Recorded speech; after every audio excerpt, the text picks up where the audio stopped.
नमस्कार दोस्तों, मेरे इस मंच पर मैं अभिसार शर्मा आपका स्वागत करता हूं इस अपील के साथ कि मेरे इस चैनल को न सिर्फ सब्सक्राइब कीजिए बल्कि उस बेल आइकन को भी दबाइए ताकि जैसे कोई शो करूं सीधे आपके मोबाइल फोन तक पहुंच जाए।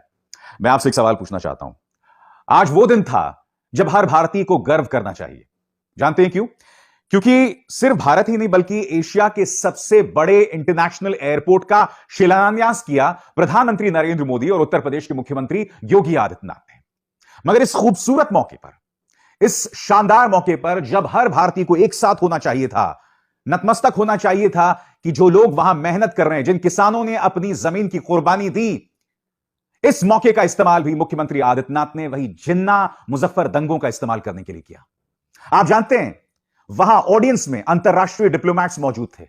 वो देख रहे थे इस पूरे मौके को, मगर इस मौके पर भी मुख्यमंत्री आदित्यनाथ ने वही जिन्ना, वही मुजफ्फरनगर दंगों की याद की। सुनिए। लेकिन भाइयों बहनों, गन्ने की मिठास को कुछ लोगों ने कड़वाहट में बदल करके यहां पर दंगों की एक जो श्रृंखला खड़ी की थी, आज ये देश के अंदर एक नया द्वंद्व बना है कि देश गन्ने की मिठास को एक नई उड़ान देगा या जिन्ना के अनुयायियों से फिर दंगा करवाने की शरारत करवाएगा। और यही तय करने के लिए आज आप सबका आह्वान करने के लिए मैं स्वयं आपके बीच यहां पर उपस्थित हुआ हूं। दोस्तों, ये बौखलाहट जो है ना, ये उत्तर प्रदेश के लिए ठीक नहीं है, क्योंकि चुनाव आने वाले हैं और मुख्यमंत्री आदित्यनाथ ने मौका भी नहीं देखा, दस्तूर भी नहीं देखा और वहां पर वो जिन्ना और मुजफ्फरनगर दंगों की याद दिलाने लग गए। अरे, जेवर एयरपोर्ट का इस्तेमाल, इंटरनेशनल एयरपोर्ट का इस्तेमाल सिर्फ बीजेपी के नेता नहीं करने वाले हैं, इसका इस्तेमाल पूरा देश करेगा, पूरी दुनिया करेगी। और इस मौके पर मुख्यमंत्री आदित्यनाथ को जिन्ना की याद आई। मैं समझना चाहता हूं कि मुख्यमंत्री आदित्यनाथ जिन्ना से इतना मोहब्बत क्यों करते हैं। अखिलेश यादव ने तो एक ही बार जिन्ना का नाम लिया, आप हर भाषण में कम से कम 3 या 4 बार जिन्ना को याद करते हैं। वो फिल्म साजन का कौन सा गाना था?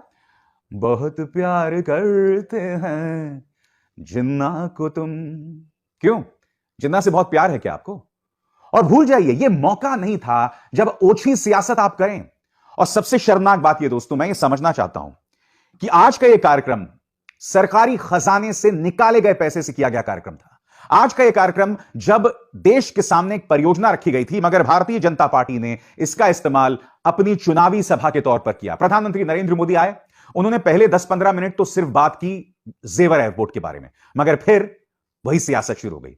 उन्होंने शुरुआत यह कहकर की कि पहले उत्तर प्रदेश की जो हालत थी, शर्म आती थी, ये होता था, वो होता था। सुनिए किस तरह से उत्तर प्रदेश को लेकर वो शर्मिंदा हो रहे थे। आजादी के इतने सालों तक तो उत्तर प्रदेश को ताने सुनने के लिए मजबूर कर दिया गया था। कभी गरीबी के ताने, कभी जात पात की राजनीति के ताने, कभी हजारों करोड़ रुपयों के घोटालों के ताने, कभी खराब सड़कों के ताने, कभी उद्योगों के अभाव के ताने, कभी ठप पड़े विकास के ताने, कभी अपराधी माफिया और राजनीति के गठजोड़ के ताने। और बात यहां नहीं रुकी दोस्तों, उन्होंने यह कहा कि मौजूदा सरकार जो है वो अंतर्राष्ट्रीय मानचित्र पर आ गई है, अंतर्राष्ट्रीय ख्याति प्राप्त कर रही है योगी आदित्यनाथ की सरकार। पहले सुनिए प्रधानमंत्री कह क्या रहे हैं, फिर मैं उसकी चर्चा करता हूं। यूपी की एक सकारात्मक छवि बन पाएगी कि नहीं बन पाएगी? भाइयों बहनों, पहले की सरकारों ने जिस उत्तर प्रदेश को अभाव और अंधकार में बनाए रखा, पहले की सरकारों ने जिस उत्तर प्रदेश को हमेशा झूठे सपने दिखाए, वही उत्तर प्रदेश आज राष्ट्रीय ही नहीं अंतर्राष्ट्रीय छाप छोड़ रहा है। मैं जानना चाहता हूं प्रधानमंत्री, किस तरह से योगी आदित्यनाथ अंतर्राष्ट्रीय ख्याति प्राप्त कर रहे हैं?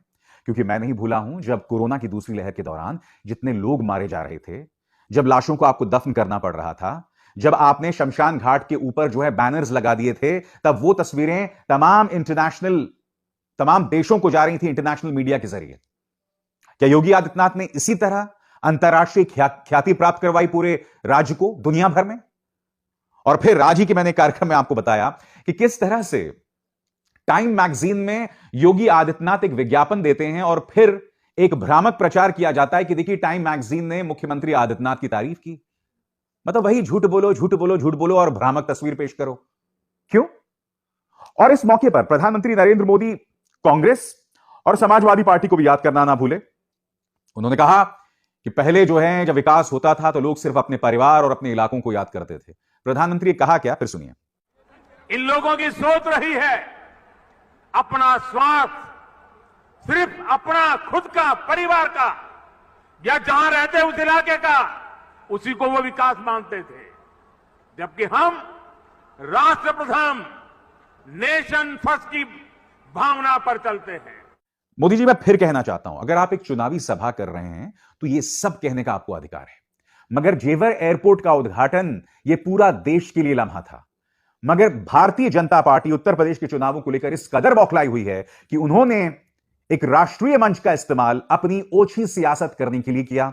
उन्होंने एक राष्ट्रीय मंच का इस्तेमाल देश के अंदर ध्रुवीकरण करने के लिए किया, क्योंकि उन्होंने फिर वही जिन्ना, वही मुजफ्फरनगर दंगों को याद किया। मैं ये समझना चाहता हूं कि आखिर क्या वजह है कि भारतीय जनता पार्टी इस कदर डेस्परेट है। क्या वजह मैं समझना चाहता हूं, क्योंकि आप तो सभी को बता रहे हैं ना कि कम से कम हमें 300 सीटें आएंगी। 300 सीटें कहीं नहीं जा रही हैं, और आपका पालतू मीडिया भी बता रहा है कि आपको 270 सीटें आ रही हैं। हालांकि हर महीने के साथ आंकड़ा कम होता जा रहा है। पहले 300 थी, फिर 270 हो गई, फिर 213 तक आ गई। कहीं ऐसा तो नहीं है, कहीं ये बौखलाहट तो नहीं है?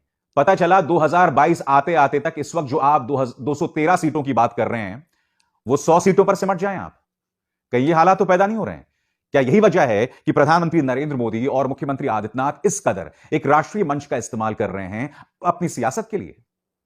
खैर, मेरा फर्ज और मेरा कर्तव्य था आपके सामने हकीकत पेश करना, और वाकई शर्मनाक तस्वीर आज सामने उभर कर आई है जेवर अंतरराष्ट्रीय एयरपोर्ट के उद्घाटन के समय, जब इस मंच का इस्तेमाल मुख्यमंत्री आदित्यनाथ और प्रधानमंत्री नरेंद्र मोदी ने सिर्फ बीजेपी की सियासत को आगे बढ़ाने के लिए किया। नमस्कार।